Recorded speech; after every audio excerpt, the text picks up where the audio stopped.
Como saben, en los últimos años, en diferentes países occidentales, que es, digamos, la parte cultural que de acuerdo a nuestra historia, nuestra geografía nos toca, pues se han hecho diferentes sondeos entre personas jóvenes o entre adultos jóvenes, en los que les preguntan cuál es su opinión sobre Dios, si se declaran creyentes o no. La realidad es que en los últimos años, aun cuando en muchos países la mayoría sigue calificándose creyente, pues estamos experimentando una baja estadística de los creyentes y un aumento cada vez mayor de los que se identifican con el ateísmo. Esto es una realidad, es una tendencia que se está consolidando. Y si bien es cierto que la fe no es una cuestión de números, pues yo pienso que este tipo de estudios sociológicos bien hechos con rigor científico, pues claro que nos ayudan por lo menos a cuestionarnos acerca de la labor que estamos realizando todos los que de una u otra forma nos hemos interesado en la fe católica, porque nos parece una respuesta completa, una respuesta contundente. Bien, cuando se ponen estas cifras sobre la mesa, hay dos opciones. Una es cerrar los ojos y quedarnos en nuestro mundo. Sí, yo creo, pues mientras yo crea está bien. Y la otra es a ver qué es lo que está pasando. Algo tiene que estar pasando. ¿Cuáles son las causas? De entrada, pues yo estoy de acuerdo con esta segunda postura. ¿Que la realidad es tremenda? Pues es mejor verla que ignorarla, ¿no? Y sin alarmismos o estas cuestiones, ¿no? Cuando optamos por la segunda postura, decir, ¿qué pasa? Pues obviamente aparecen los diagnósticos, ¿no? Yo he escuchado varios. Uno es, pues no hay mucho que hacer, esto ya es una causa perdida. Obviamente no estoy de acuerdo con ella, pero es una cosa que se escucha. Otra que me parece muy curiosa, dicen, pues es que la fe ya no atrae, ya no es lo de antes. Tampoco estoy de acuerdo. Y la tercera, que es la que yo quiero proponer en este video, es hacer una distinción entre fe y caminos o formas de enseñarla. Si decimos que el problema es la fe, pues estamos diciendo que el problema es Jesús. Si decimos que la fe no atrae, pues el problema es que estamos diciendo de que Jesús no atrae. Y yo creo que todos los que tenemos fe y los que hemos profundizado en las fuentes que nos da la Iglesia, que están perfectamente estructuradas, profundas, con argumentos, incluso con arqueología de por medio, pues decimos de que atrae. Por lo tanto, el primer paso de este diagnóstico es cambiar un poco el lenguaje. El problema no es la fe, el problema es la manera, como muchas veces la vivimos, la entendemos y la enseñamos. Esa triple dimensión. La vivimos. ¿Por qué? Porque la fe no es un contenido. Tiene elementos conceptuales, ¿no? La historia de la Iglesia, la historia de la salvación, que va junto con pegado, la patrística, la escolástica, por supuesto, ¿sí? Pero primero es una experiencia y es algo que se vive, es de tipo existencial. Entonces, muchas veces lo que aleja no es la fe, sino lo que hacemos, vivimos, enseñamos con ella. Y eso es lo que tenemos que replantearnos. Porque eso de echarle la culpa nada más a la cultura o a lo que sucede en la calle, pues es evasión. Entonces, aquí la gran pregunta es, ¿cómo la vivimos? ¿Cómo la entendemos? ¿Cómo la enseñamos? O incluso en orden, ¿cómo la entendemos? ¿Cómo la vivimos? Y ¿cómo la enseñamos? Es verdad que hay misterios de la fe que rebasan el entendimiento, pero cuando digo cómo la entendemos, me refiero a cómo voy identificando o qué nombre le pongo a mi experiencia, ¿sí? Si yo, por ejemplo, entiendo la fe como una obligación, la voy a vivir como una obligación y la voy a enseñar como una obligación. Mal negocio si lo veo desde esa perspectiva. Si yo entiendo la fe como algo relativista, donde todo da igual, ¿sí? Pues si lo entiendo así, así lo voy a vivir y así lo voy a enseñar, ¿sí? Si yo lo entiendo bajo el miedo, pues así lo voy a vivir y así lo voy a enseñar. Si yo lo entiendo desde la rigidez, así lo voy a entender, así lo voy a vivir y así lo voy a enseñar. Ese es el problema, Entonces, para poder responder a esta baja de creyentes, hay que hacer un diagnóstico, no de la fe, porque hay personas que dicen, el dogma es el problema. El dogma no es el problema, al contrario, los dogmas impiden que nos vayan a dar una fe distinta a la de Jesús. Son candados necesarios, ¿sí?, que nos permiten tener un sustento, ¿sí? El problema no es la fe, el problema no es el dogma, el problema es cómo lo entendemos, cómo lo vivimos y cómo lo enseñamos. He sido repetitivo en esto porque hay una variedad impresionante de ejemplos. ¿Cuál es la clave? Entenderla bien, vivirla lo mejor posible, siempre habrá límites, estamos en proceso, y enseñarla. ¿Y cómo la estamos enseñando? Ese es el meollo del asunto. Bien, para poder marcar un antes y un después que frene este declive, porque no hay que tenerle miedo a la palabra, hay que entender que nadie da lo que no tiene. Entonces, la nueva evangelización, que es nueva también en su método, como lo pidió Juan Pablo II, lo confirmó Benedicto XVI y nos lo recuerda el Papa Francisco. Antes de eso tenemos que hacer una reflexión, una autocrítica de cómo la vamos entendiendo, ¿sí? Porque puede ser que yo le esté entendiendo con un Dios pantalla. ¿Qué es eso? Sí, un Dios en el que proyecto mi forma de ser y entonces si soy rígido lo veo rígido, si soy relativista lo veo relativista. Y hay que tener cuidado con eso, porque muchas veces nuestra idea de Dios no cuadra con el Evangelio, no cuadra con el catecismo, no cuadra con lo que muchas personas antes que nosotros y que tienen más experiencia nos van diciendo. Y no es porque haya que renunciar al criterio propio, pero siempre es importante confrontar el Dios de la Biblia, ¿no?, de la palabra de Dios, con el que yo, pues por alguna cuestión, me pude haber inventado, ¿sí? Entonces siempre es importante las relecturas, ¿sí? ¿Por qué durante toda nuestra vida repetimos Adviento, Navidad, Cuaresma, Triduo? Porque cada año vamos purificando la idea que tenemos de Dios, lo vamos completando, no porque a Él le falte completarse, sino a nivel personal.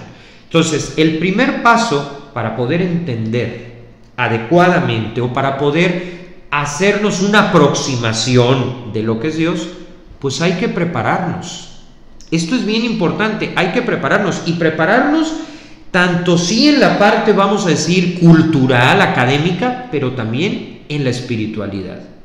Y tenemos referencias para todos los gustos y sabores dentro de la iglesia. O sea, necesitas ponerle nombre y apellido a tu experiencia de fe, pero no puedes andar improvisando. Para eso existe la iglesia, y en la iglesia hay las personas calificadas para ayudarte a ver si ese Dios que tú concibes en tu mente es el Dios que encuentras en la Biblia, ¿no?, en el parámetro, en el eje transversal. Si por ejemplo yo voy comprendiendo que Dios es bueno, que Dios me acompaña, pues lo corroboro con las fuentes y vamos a notar que sí. Pero si yo tengo la idea de que es un Dios que nada más anda viendo a ver en qué me cacha, pues yo creo que si lo corroboro no voy a encontrar eco, ¿sí? O en el otro lado, porque hay de todo, ¿no? De, pues hago lo que quiero sin mayor conciencia ética. Oye, no vas a encontrar un eco. Para mejorar ese entendimiento tenemos que informarnos bien y, sobre todo, corroborar, confirmar si lo que yo estoy asumiendo coincide, ¿sí?, con lo que Jesús dijo. Es como una confrontación sana que hay que hacer. Luego, ¿cómo lo vivo? Ahí la clave es la oración, ¿sí? ¿cómo es mi oración? O la pregunta, ¿hago oración? Porque si yo hablo espectacularmente sobre Dios, pero no hago oración, es pura teoría. Si yo hago oración y aparte hablo espectacularmente, pues qué bueno. ¿Cómo vas viviendo la oración? ¿Sí? Esto es importante, porque ahí es donde vas a poder contemplar este mundo interior y claro, a la hora que des el salto de enseñar, de proponer, pues lo vas a hacer de una forma más completa y les garantizo que muchos se van a identificar, ¿sí? A la hora de enseñar, pues hay algunos vicios con los que tenemos que tener cuidado, diría yo. ¿Cómo enseñas la fe? O mejor dicho, porque no todo es enseñanza, una parte sí, ¿cómo la compartes? ¿Cómo la explicas? Vamos a decir, ¿cómo explicas la fe? ¿Por qué? Porque sí es cierto que nuestra propia vida debe ser la mejor explicación, pero son necesarias palabras. Jesús las empleó, Santo Domingo de Guzmán nos lo recordó también. ¿Explicas una fe ideológica? ¿Explicas una fe que parece un eslogan? ¿Explicas una fe peleándote con la ciencia? Porque si la explicas así, pues es lógico que todo mundo va a salir corriendo, y los que no corran, pues hay que ayudarles de otra manera, porque pues tampoco, o sea, conviene que se queden con esa idea, ¿no? Pero en principio, pues va a haber gente que diga, oye, pero ¿cómo es posible? ¿Sí? ¿Por qué tantas personas piensan o están en el error de que la fe se opone a la ciencia? Porque nadie se los desmintió. ¿Sí me explico? Nadie se los desmintió, ni en el catecismo ni en la clase de religión. Entonces, claro, van arrastrando una bola de nieve. En concreto, a la hora de explicar la fe, hay que cuidar tres cosas. Número uno, no hacerlo desde la ideología, ni desde la izquierda ni desde la derecha, ni desde el relativismo ni desde la rigidez, sino desde Jesús, el punto de equilibrio. ¿Sí? Jesús es perfectamente equilibrado en lo que nos pide, y más que equilibrado, integral. ¿Sí? Entonces, ni vamos a transmitir o explicar una fe de haz lo que quieras, ni tampoco una fe que parece un código. ¿Sí? Claro que la fe supone elementos morales, pero esos vienen como consecuencia.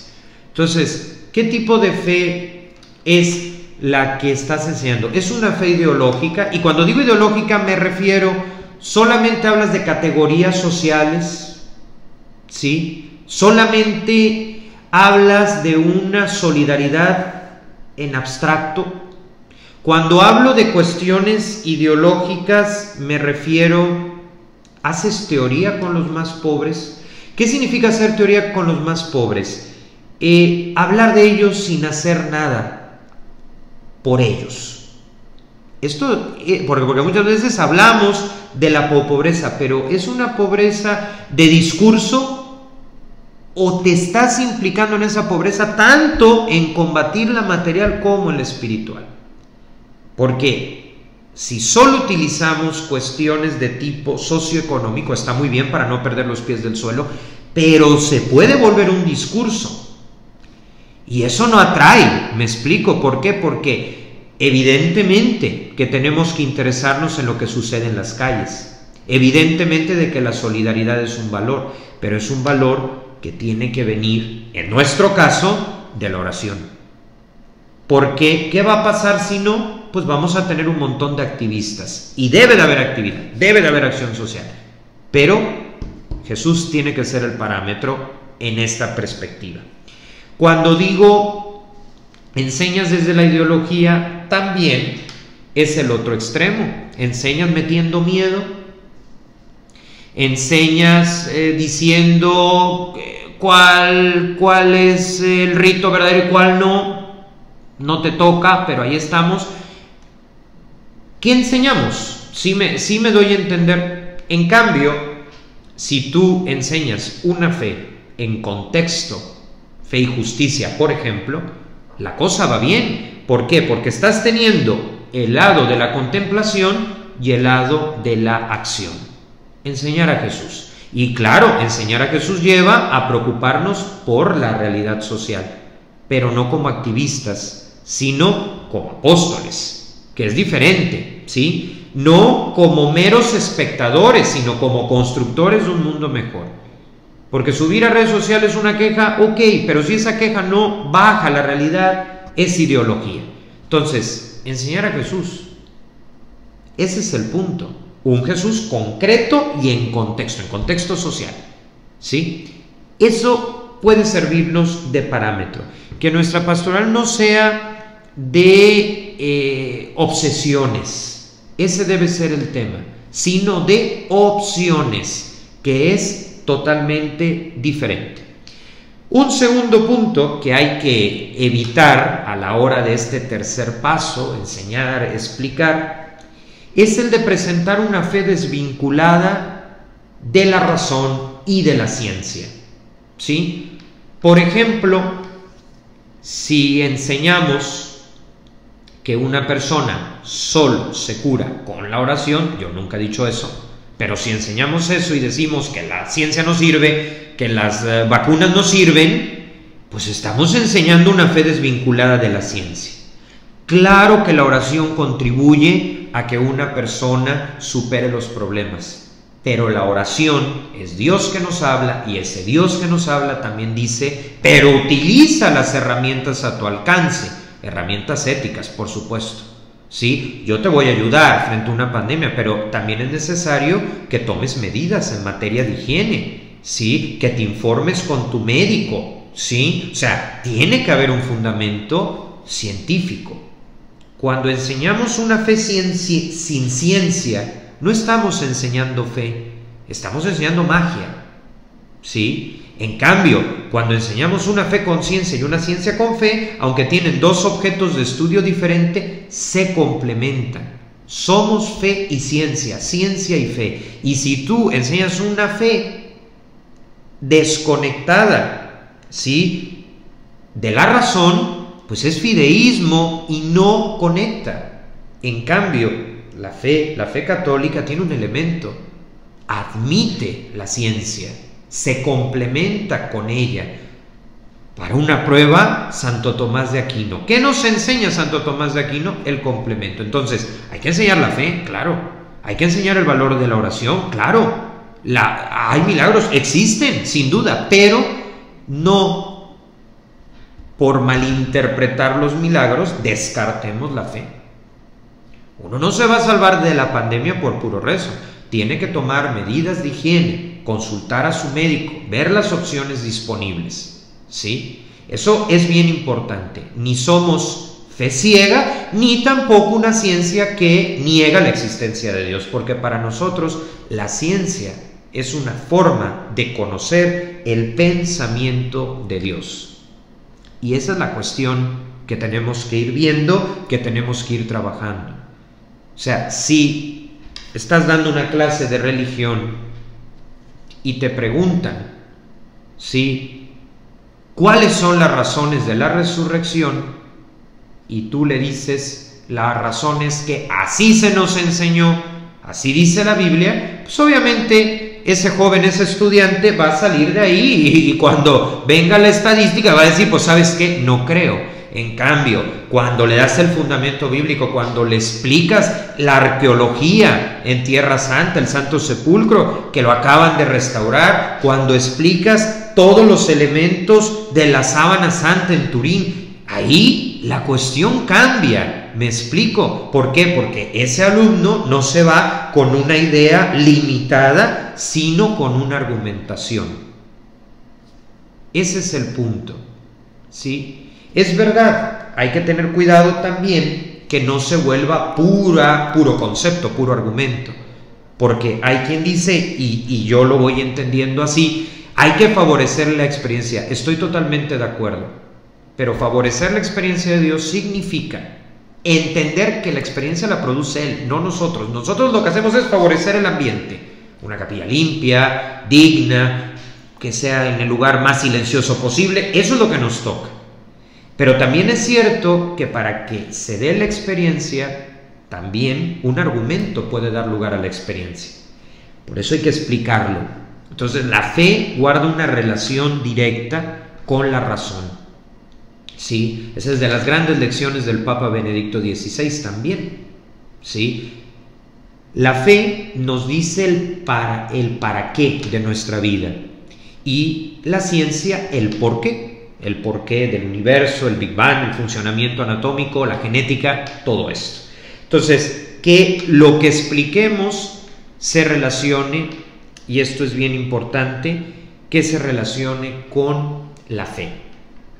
Y lo tercero que hay que cuidar, muchas veces, y con buena intención, yo no creo que haya mala intención en esto, ofrecemos como iglesia lo que todo mundo ya ofrece, y lo que nos hace, digamos, originales, perdón por usar a lo mejor un término que a alguno le pueda asustar por mercadotecnia, a mí me encanta todo lo de mercadotecnia, entiendo de que la fe no es un producto, por supuesto. ¿Cuál es nuestro factor diferencial? ¿Sí? No, pues vamos a hacer un evento y va a haber todo el ruido posible, ¿no? Pues eso ya lo hay, ¿sí? Pero ¿qué tal si ofrecemos un espacio a las afueras, en la naturaleza, con una mañana en silencio? ¿Por qué nos da miedo? ¿Sí? Ahí, en lo original, en lo que tiene sello propio, y que no es algo anticuado y no tiene por qué ser triste, ni rígido, ni nada, es un espacio, a ver, ya en la tarde, de retiro se hace una taquiza, perfecto, relajo, perfecto, pero después de una mañana en silencio, claro, con las medidas, ¿no? Y obviamente ahorita pues hay restricciones, pero ¿por qué no ofrecer lo original? Decía yo también que era parte del tercer punto, pero ahora lo agrego como un cuarto, porque no lo leo, lo explico. A veces, a la hora de esta etapa de enseñar, subestimamos a la gente joven. Y entonces, en vez de lanzarle un texto de un padre de la iglesia, que son profundísimos, y que mucha gente empezó a tener fe, recientemente he conocido casos que leyó un padre de la iglesia y dijo, de aquí soy. Bueno, en vez de lanzarles a un padre de la iglesia o a un autor contemporáneo, por ejemplo, Benedicto, Joseph Ratzinger, no tiene que ser todo antiguo, también puede ser contemporáneo, pero en vez de lanzarles eso, les damos como una migaja, una frasecita, pero ¿dónde está la profundidad? ¿Sí? O hacemos dinámicas. Integrar es bueno, es importante, pero si todo se queda en dibuja cómo te sientes hoy, yo sé que dibujar expresa el interior y ayuda, pero hay que dar el siguiente paso. ¿Sí me explico? Y entonces a veces yo he escuchado, pues es que igual y no lo entiende. Bueno, sí es cierto, ¿no? O sea, cada uno tiene un nivel espiritual, pero hay cosas de los padres de la iglesia de que no se necesita ser un teólogo o una teóloga para entenderlo. Entonces, no subestimarlos. Es cierto, tiene que haber una pedagogía, ¿sí? No se trata de saturarlos de contenido, pero atrevernos a ofrecer lo que somos y sin complejos y sin por separado. Nosotros no estamos para separarnos del mundo, no, ¿sí? O sea, somos del mundo sin ser, estamos en el mundo sin ser del mundo, estoy de acuerdo, pero esta experiencia en el retiro es para salir al mundo, no para aislarnos de, ¿sí? Porque donde se necesita Jesús es allá afuera, claro. Las personas de clausura, y las personas de clausura no se aíslan del mundo, no se separan del mundo, están en el mundo, en otro esquema de vida, pero siguen estando en el mundo y se siguen enterando de las noticias. O sea, no es separarnos en el sentido de nos encerramos en una cuadra y de ahí no salimos, no. La vida contemplativa lo que hace es un encierro voluntario para apoyarnos espiritualmente a los que sí nos toca estar fuera.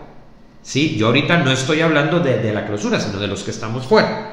Y me parece que el objetivo de esto no es una espiritualidad de yo con Dios y está, sino yo con Dios para irme a meter allá a donde se juega la vida, ¿sí? No para sentirme más que los otros y entonces me separo. Claro, habrá cosas que no haga, sin duda. Hay implicaciones morales, sin duda. Hay una ética, sin duda. Pero no me siento cosa aparte, sino parte de esta humanidad y desde ahí voy trabajando esto. Pues esa sería la propuesta. Yo creo que es algo que ya han escuchado, no es tan original.